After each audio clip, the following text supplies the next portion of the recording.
as taking early action to fight coronavirus, according to today's New York Times. But in doing so, the authorities there are also admitting for the first time that Xi Jinping was aware of the virus before he first spoke publicly about it.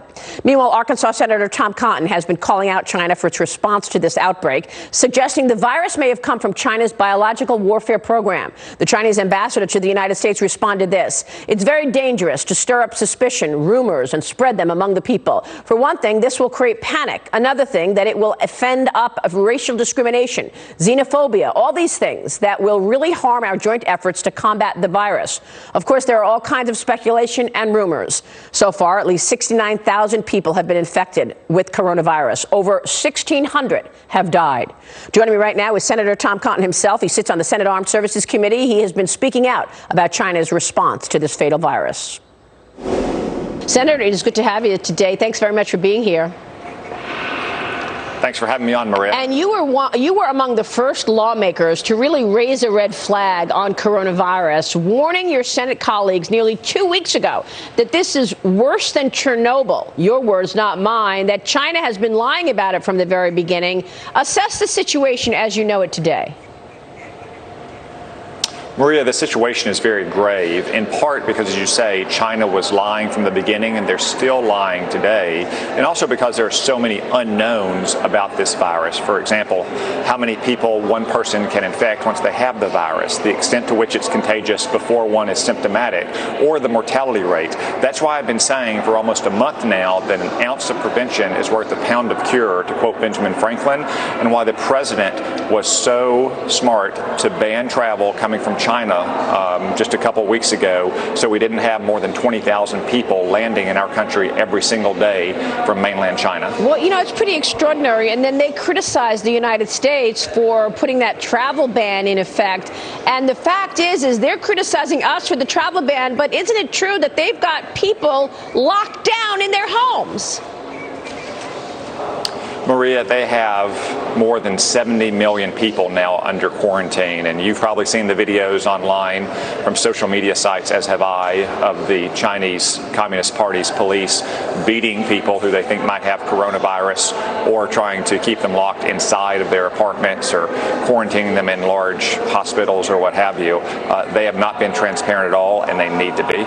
And this is one of the issues, because you had initially the doctor who was a whistleblower, in effect, who said, look, start wearing protective gear because we've got this coronavirus happening.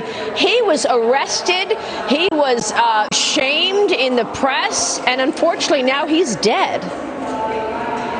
Yeah, this is a tragic story. Dr. Li Wenliang, who was an ophthalmologist who blew the whistle on coronavirus in early December. The Chinese Communist Party made him sign a statement disavowing that and threatening punishment. He later came down with the virus and himself has died, leaving behind a pregnant wife and a young child. He's become something of a martyr among the Chinese people, who, let's remember, are the first and the worst victims of the Chinese Communist Party's incompetence and dishonesty. At the same time, we need to really understand why these diseases keep coming out of China. I mean, we remember SARS and MERS, and now it's coronavirus. We've been told that this originated in an open seafood market, where you've got a market that you've got bats and cats and pigs and all sorts of animals all at once. But there is also speculation that perhaps it did not originate there. Tell us what you know. Yeah, so Maria, here's what we do know.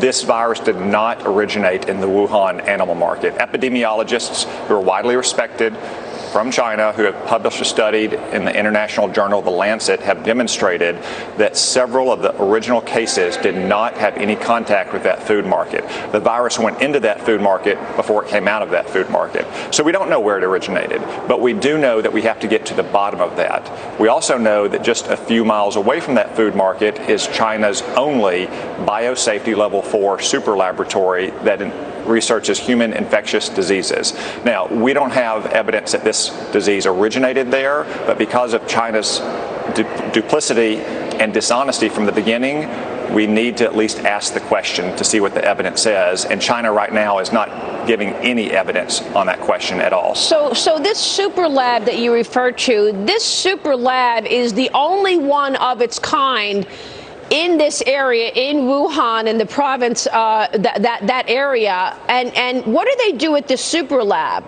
It's unclear, Maria. We have such laboratories ourselves in the United States run by our military, in large part done for preventative purposes, or trying to discover vaccines or to protect our own soldiers. China is obviously very secretive about what happens at the Wuhan laboratory. We don't know, again, where this virus originated. That's why it's so important that we at least ask the questions and get the evidence. But China continues to block our ability to ask those questions and get that evidence. But in terms of getting to the bottom of it, the Centers for Disease Control wanted to go into China. The U.S. has offered a lot of help, including sending the CDC in there to investigate exactly where this originated and how severe it is. But they said no, right? That's right. The Chinese government has consistently blocked American scientists, who are obviously the very best in the world, from going to Wuhan, going to Hubei, trying to provide assistance to make sure that this virus is contained to the greatest extent possible, to discover its origins, to shed light on what that may mean for successful testing and vaccines. But the Chinese Communist Party continues to refuse that offer of assistance from the United States. Now, the Chinese ambassador called the notion of biological warfare, quote, absolutely crazy, accusing you of trying to spread misinformation and panic. What's your response there? I mean, we don't want to create panic, but at the same time, people need to be educated in terms of what exists in this region in China. Well, the burden of proof right now is on the Chinese Communist Party and the ambassador of China and his fellow communists. They have lied consistently about this virus from the beginning, so we should not take their word at face value. And no, we don't want to have a public panic, but we do want to err on the side of caution when so much is unknown, and that is consistently what China has not done. By consistently lying to its own people and to the world, they have created a situation where we have not been able to take the preventative measures that we might have, and we have not been able to err on the side of caution. Tell me what the downplaying of this has done. In other words, the Chinese knew about the coronavirus back in November of 2019. They proceeded to send a delegation to the White House to shake everybody's hand, to do a phase 1 China deal. They sent the largest ever delegation to Davos at the end of January. Do you think the downplaying of this virus has actually exacerbated it?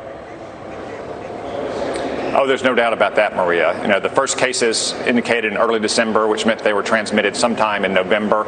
China finally fessed up to the WHO on December 31st. If they had taken action weeks earlier, not only might their own people have been better protected, but the entire world might have been better protected.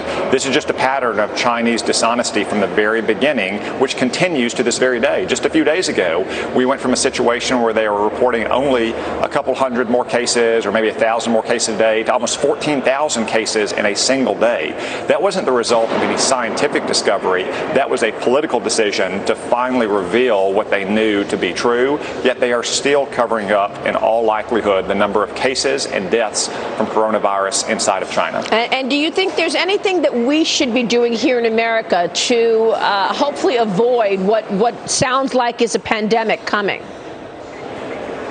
Well, again, I want to commend the president for shutting down travel from China. That was the most important preventative step we could have taken. It's very important that we empower our local and state health officials to test at the broadest possible criteria for anyone who's been to China or been in contact with someone who's China who's showing any indication of the symptoms of coronavirus. It's so critical that we do that, and that the CDC develop effective and quick testing protocols as well, so we don't have a situation where people are infected with the coronavirus but are told that they are not infected, as unfortunately happened just a few days ago in San Diego. Senator, it's good to have you this morning. Thanks very much. Thank you. Senator Tom Cotton joining us. We'll be right back.